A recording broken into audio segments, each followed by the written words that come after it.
Olá, meus amigos, meus amados. É um prazer estar de volta aqui com você mais uma vez, para a gente compartilhar um pouquinho da palavra do Senhor. E isso é muito bom para todos nós, porque é um alimento para as nossas vidas. E a Bíblia sempre é um alimento para a alma, para o espírito, para o corpo, para a circunstância, para as situações. E ela sempre tem uma palavra atualizada para os nossos corações. Algumas pessoas dizem que a Bíblia é um livro antigo, arcaico, é um livro muito antigo, muito velho, mas a Bíblia Sagrada ela é super atualizada. Mesmo sendo escrita milhares e milhares de anos, a palavra ela é sempre atualizada. Todos os acontecimentos que estão aqui à nossa volta, tudo isso já está registrado antes de acontecer. É uma coisa impressionante, né? Então, todas as profecias, elas estão se cumprindo, porque antes de mais nada, já estava aqui na palavra do Senhor. E isso é uma coisa linda, maravilhosa. Ela não precisa ser atualizada, ela já é atualizada. E isto é poder de Deus, misericórdia de Deus, é o carinho e o cuidado que Deus tem para com a sua palavra, para que ela realmente sirva de alimento para as nossas vidas. Todo dia nós temos que ler uma porção da palavra de Deus. Todo dia temos que ler. Nem que você leia uns 2, 3 capítulos, mas é importante que você leia. E quando você começa a ter esse hábito, a sua consciência começa a te acusar se você não ler. É importante que a gente aprenda realmente estar em sintonia com as Escrituras Sagradas. Você não precisa ser um teólogo, mas você precisa ter o alimento para a sua alma e também para o seu coração. Jesus, depois que ele foi crucificado, que ele ressuscitou dentre os mortos, aconteceu um episódio interessante. Duas pessoas estavam indo a caminho de Emaús. É o que nós vamos ler aqui no livro de Lucas 24. E aconteceu essa manifestação, essa presença do Senhor. Eu quero ler com você. Vamos ler.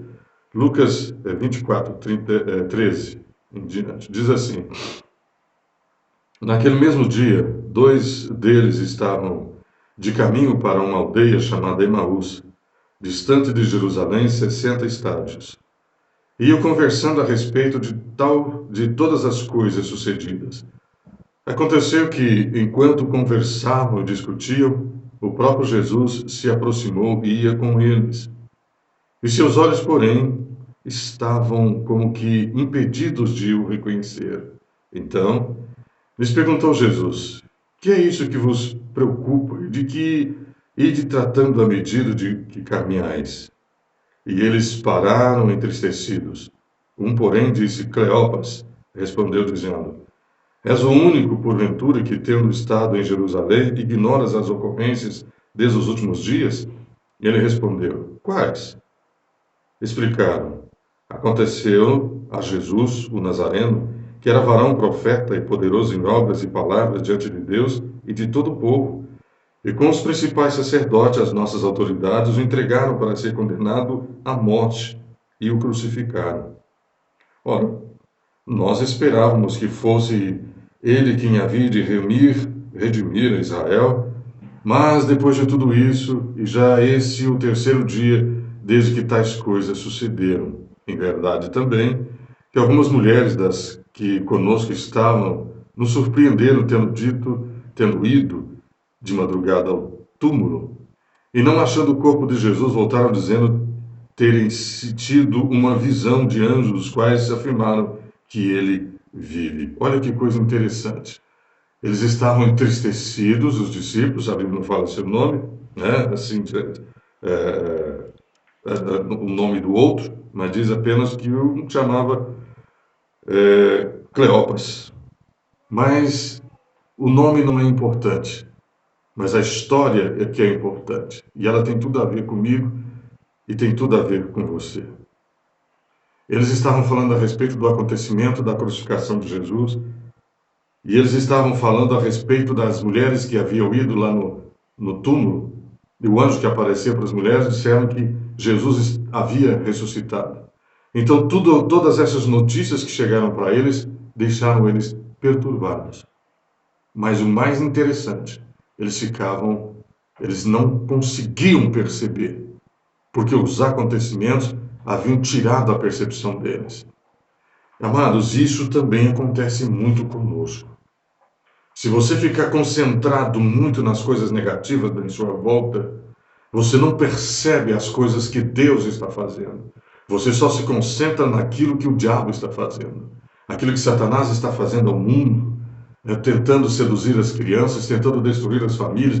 E quando você começa a se concentrar muito nisso, você não consegue ver sinais maravilhosos e miraculosos que o Senhor está fazendo ainda. Jesus havia ressuscitado, Jesus havia saído daquele túmulo, houve terremoto, houve muita coisa naquele tempo, naquele dia. Mas esses discípulos, eles ficavam tão concentrados no negativismo que eles não perceberam a ressurreição do seu mestre. E depois eles mesmos exclamaram: o Senhor esteve aqui e nós não sabíamos, nós não o reconhecemos. E às vezes você não reconhece o poder de Deus, você não reconhece a graça de Deus nas pequenas coisas. Existem pequenas coisinhas que acontecem conosco, que nos beneficiam, que nos abençoam, que você não reconhece que é Deus.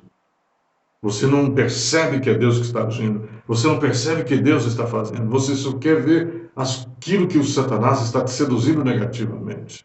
Isso é um perigo, porque você pode negar a existência do Senhor, você pode negar a presença do Senhor, você pode rejeitar a presença do Senhor sem perceber. E mais tarde você pode pagar um preço caríssimo por isso.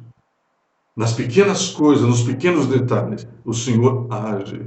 E nós precisamos ser sensíveis e perceptíveis para ver que Deus está agindo, Ele está fazendo, Ele está agindo, Ele está movendo, porque o Senhor não está morto, Ele está ressuscitado, Ele está vivo.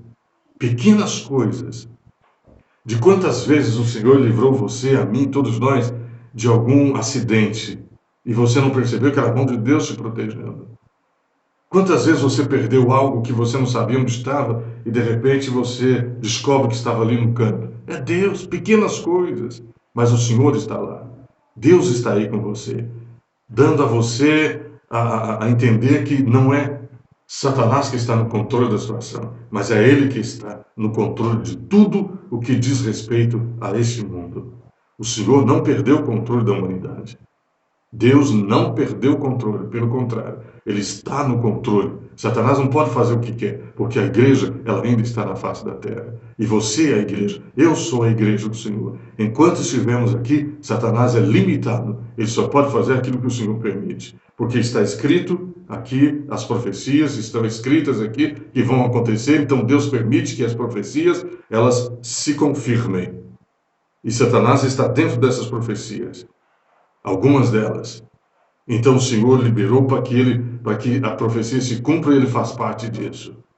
Mas ele é limitado. Deus não perdeu o controle das coisas. Deus está no controle de tudo que diz respeito à minha, à sua e à nossa vida. Mas você precisa ser sensível. Você precisa ser perceptível. Ter a percepção de que Deus está agindo nas pequenas coisas. E quantas vezes você queria comer alguma coisa e o dinheiro não tinha, mas alguém chegou e te deu. Deus agindo nas pequenas coisas.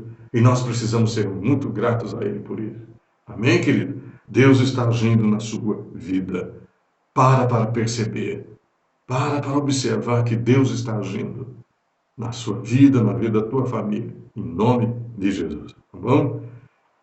Deus abençoe você. Entre em contato com a gente. Escreva no nosso canal, compartilhe, nos abençoe e o Senhor retribuirá a bênção até você. Em nome de Jesus. Fique com Deus. Amém.